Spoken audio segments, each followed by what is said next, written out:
Ya. Assalamualaikum warahmatullahi wabarakatuh. Waalaikumsalam warahmatullahi wabarakatuh. Anak-anak kelas 12 TKC, sebelum kita mulai pembelajaran PKK pada hari ini, lebih baiknya kita membaca doa terlebih dahulu. Boleh dipimpin ke ketua kelasnya? Mari kawan, sebelum kita memulai pelajaran pada siang hari ini, marilah kita berdoa. Berdoa mulai. Bismillah.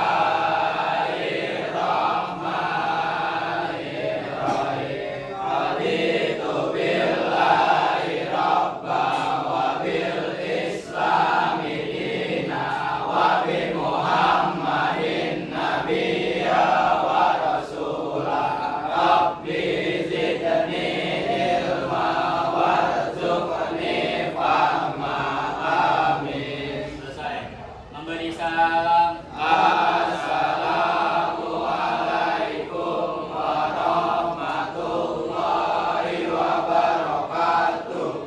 Waalaikumsalam warahmatullahi wabarakatuh. Gimana kabarnya hari ini? Sehat semua? Alhamdulillah sehat semua. Ada yang nggak masuk hari ini? Masuk semua? Alhamdulillah ya, masuk semua. Anak-anak, jadi hari ini kita akan belajar materinya tentang break even point atau BEP, istilah BEP. Ada yang tahu di sini BEP kegunaannya untuk apa? Ada yang tahu manfaat kita belajar BEP itu apa sih? Nggak tahu? Jadi BEP itu kan break even point, pertanyaannya. Manfaatnya itu kita tahu kapan bisnis kita itu akan balik modal atau titik impas. Jadi misalkan kita mau buka usaha mie chili oil gitu kan. Nah, sama ada dua bisnis, sama mie chili oil sama es teh. Nah, kita bisa menghitung lebih cepat mana gitu balik modalnya, antara es teh atau mie chili oil. Di situ kita bisa menggunakan rumus dari BEP.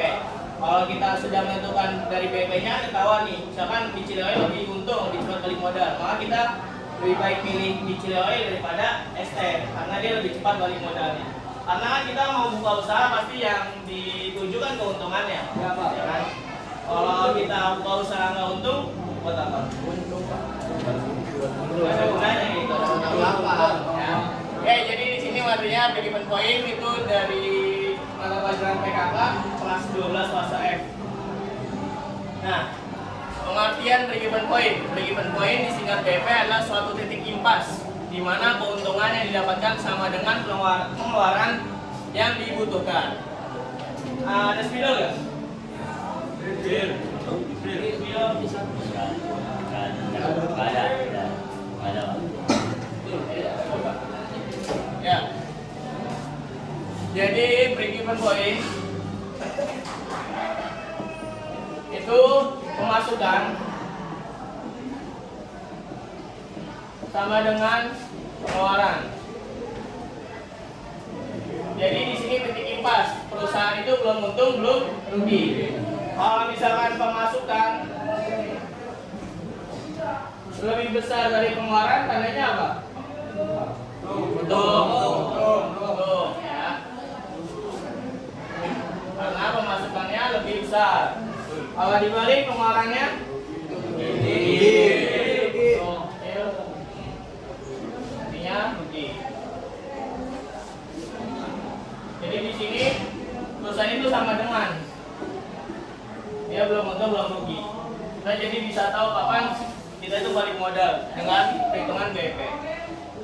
Ya, next. Nah, manfaat break even point. Yang pertama ada menentukan harga. Dari BEP ini kita bisa menentukan harga. Misalkan kita mau balik modal dengan selama 3 bulan dengan harga 5.000, bisa nggak ya balik modal dengan 3 bulan? Kayak gitu. Kalau misalkan kita udah hitung, ternyata dengan harga 5.000 itu balik modalnya baru bisa di 6 bulan. Berarti kita harus naikin lagi kan harganya, supaya 3 bulan harus naikin 2 kali lipatnya, jadi 10.000 kayak gitu. Jadi kita ternyata untuk balik modal 3 bulan itu harus naikin harga 10.000, karena kalau 5.000 itu balik modalnya di 6 bulan. Yang kedua, evaluasi resiko, sama kayak tadi yang Mama bilang. kita mau buka bisnis antara Chili Oil atau ST. Kalau misalkan ST balik modalnya 10 bulan, Chili Oil 6 bulan, kayak gitu. Sangat resiko. Kita kayaknya kalau misalkan selama 10 bulan ke depan buat bertahan dalam usaha ini agak susah. Jadi kita cari yang lebih cepat aja, yaitu Chili Oil, karena keuntungannya mungkin lebih besar daripada ST. Ya. Jadi itu fungsi yang kedua. Fungsi yang ketiga yaitu evaluasi kinerja. Misalkan usaha kita udah berjalan selama 3 bulan. Kan kita misalnya buka Chili Oil yang balik modalnya yang bulan. Kita hitung nih di bulan ketiga. Setelah bulan ketiga target kita seharusnya misalkan di 6 bulan itu targetnya harus terjual 1000 pieces. Berarti kan kalau 3 bulan setengahnya harus sudah terjual 500 kan? Kalau misalkan di 3 bulan itu belum terjual 500, berarti kan kinerja kita turun atau nggak stabil. Yang seharusnya 500, keuntungan di setengah bulannya, tapi ini masih 200. Penjualannya berarti kurang ditingkatkan, harus ditingkatkan. Di situ kita bisa evaluasi dari kinerjanya, kayak gitu ya. Paham? Di sini ada yang mau ditanya nggak tentang manfaat? Ada. Oh. Oke, kita next selanjutnya. Komponen break-even point. Yang pertama itu ada biaya tetap, kedua biaya variabel, dan ketiga harga jual. Biaya tetap. Ada yang tahu yang dimaksud dengan biaya tetap? Biaya tetap berarti biayanya tidak berubah. Biayanya tetap. Contohnya ada yang tahu nggak contoh biaya tetap? Listrik. Listrik termasuk biaya tetap apa variabel? Gaji karyawan. Gaji bisa. Terus ada yang tahu lagi? Sewa tempat. Sewa tempat. Sewa tempat ya kan? Karena sewa tempat kan stabil tiap bulannya. Misalkan sewa tempatnya 5 juta ya sebulan 5 juta. Ada lagi? Bisa asuransi. Misalkan punya asuransi kesehatan. Ini yang termasuk dari biaya tetap. Yang kedua biaya variabel.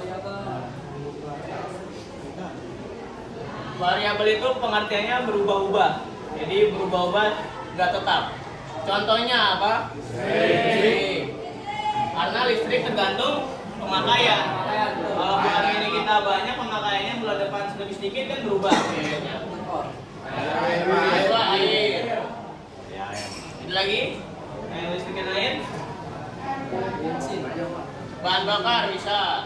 Oke. Karena tergantung pemakaian. Ada satu lagi bahan baku.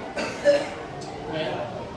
Karena tergantung kita membuat produksinya. Kalau misalnya produksi bulan ini lebih banyak daripada bulan sebelumnya, maka berubah. Yang ketiga harga jual. Harga jual. Harga jual ya udah, itu harga kita menjual si produk itu. Kalau misalnya kita jual 10.000, ya kita tulisnya 10.000, oke? Masih ada yang bingung antara biaya tetap dan biaya variabel? Oke, kita next ya. Nah ini meningkatkan break even point. Yang pertama yaitu dengan menaikkan harga. Sama kayak tadi yang Bapak jelasin. Kalau misalkan harganya lebih tinggi, berarti kan balik modalnya lebih cepat. Dengan harga 5.000 sama 10.000, balik kecepatan mana balik modalnya? 10.000. Yang kedua meningkatkan penjualan. Misalkan penjualan hari ini 100. Bagaimana kita caranya balik modal 3 bulan tapi perharinya 100, sedangkan yang harus dibutuhin itu perharinya 150. Makanya kita harus naikin penjualan biar lebih cepat, karena selain di harga kita bisa main di kuantitasnya ya. Kalau penjualan sehari 100 sama penjualan sehari 200, lebih cepat mana balik modalnya? 100. Jadi kita main selain di harga bisa di peningkatan penjualan. Yang ketiga menurunkan pengeluaran. Misalkan listrik nih, kita biasanya per bulan 300.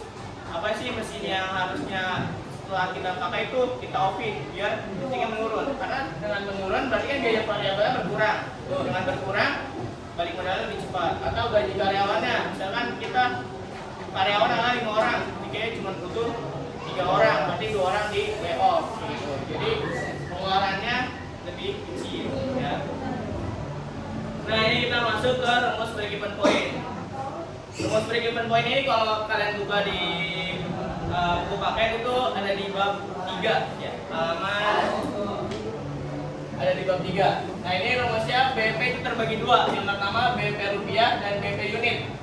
Kalau BP rupiah itu kita menghitung berapa banyak uang yang harus kita balik modal. Jadi dalam bentuk rupiah. Tapi kalau misalkan BP unit itu berapa banyak penjualan yang harus kita lakukan. Misalkan kita bisa balik modal setelah 500 unit terjual. Nah, tapi kalau BP rupiah misalkan kalau BP rupiah sebaliknya 500 pieces yang terjual itu berapa juta kayak gitu. Jadi ini dalam bentuk unitnya berapa unit yang harus terjual. Kalau BP rupiah berapa banyak uang yang harus kita balik modal. Oke, di sini BP rupiah itu total fixed cost, jadi biaya tetap dibagi harga jual kita mau jual berapa, dikurang variabel, biaya variabelnya, dikali harga jual lagi. Oke. Kalau BP unit fixed cost biaya tetap dibagi harga jual dikurang variable cost. Bedanya ini sama nih, di sini sampai sini sama. Bedanya BP rupiah ditambahin dikali harga jual. Oke. Jadi BP rupiah cuma dikali harga jual. Oke, mungkin ini kita masuk ke contoh soal. Ada penghapus? Ada. Itu nempel. Itu. Oh. Oke.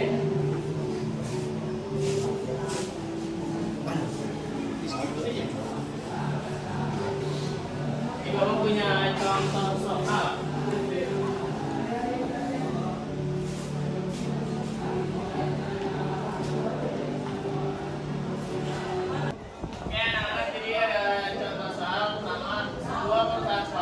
Gaji karyawan sebesar 30 juta, sewa kantor 20 juta, asuransi 10 juta, sewa gudang 25 juta, untuk sepatunya 25.000, listrik 15.000, air 5.000, bahan bakar 10.000. Dengan harga jual sepatunya 100.000.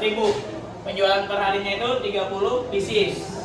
Nah, pertama kita harus membedakan mana yang biaya tetap sama yang biaya variabel. Yang biaya tetap yang mana?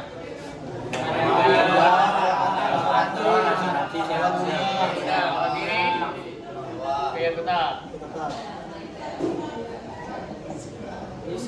Oke, kalau yang biaya variabel, listrik, air dan lingkungan. Biaya variabel. Nah, harga jualan 100.000. Kita pertama hitung BP unitnya dulu. BP unit rumusnya biaya tetap dibagi harga jual dikurang biaya tetap. Oke. BP unit. Berapa nih total biaya tetapnya? 85 juta. Berapa? 85 juta. Dibagi harga jualnya 100.000 ya. 100.000 dikurang biaya variabelnya berapa totalnya? 55.000. 55.000. Nah, nih kita kurangi dulu. 100 kurang 55? 45. Oke. Nah, 85 juta dibagi 45.000 berapa hasilnya? 85. Ini bisa kita coret. Kita coret 85.000 dibagi 55. Boleh. Kalkulator aja. Kalkulator woi. Hasilnya ini unit.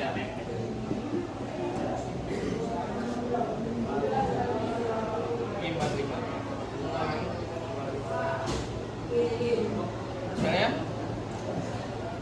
1.888. Nah, berarti si perusahaan sepatu harus ngejual 1.888 buat balik modal. Oke. Nah, sekarang kita ke BP rupiahnya. BP rupiah. BP rupiah rumusnya sama kan ini? Ya. Ini, habis ini tinggal dikali Harga jual. harga jual. Berarti 1.888 1.888 dikali harga jualnya 100.000. Berapa hasilnya? 100. 188 juta. Ya, 800. 188 juta 800. 800 ribu. Oke, jadi perusahaan balik modal kalau udah dapat 188 juta. Nah, sedangkan penjualan perharinya ini 30 pieces. Berarti kita seharinya 30 pieces dikali 100 ribu. Tahu berapa? Seharinya 3 juta. Ya. Berarti seharinya 3 juta. Sedangkan yang harus kita tuju itu 188 juta. Ini dibagi 3 juta.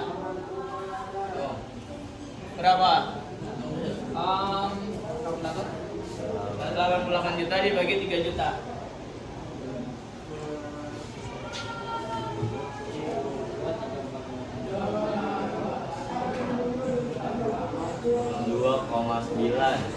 62,9 atau kita bulatin jadi 63 hari.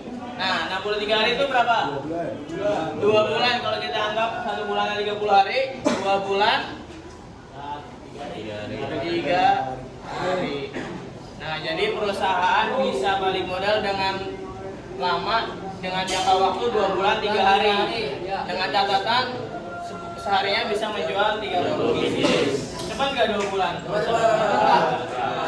Gitu. Jadi kita nanti kalau mau buka usaha bisa hitung berapa lama sih kita akan balik modal dengan hitungan BP. Oke. Mungkin sekian ya untuk materi pada hari ini. Bapak ucapkan terima kasih atas kerjasamanya, atas perhatiannya. Kurang lebihnya mohon maaf dari Bapak. Wassalamualaikum warahmatullahi wabarakatuh.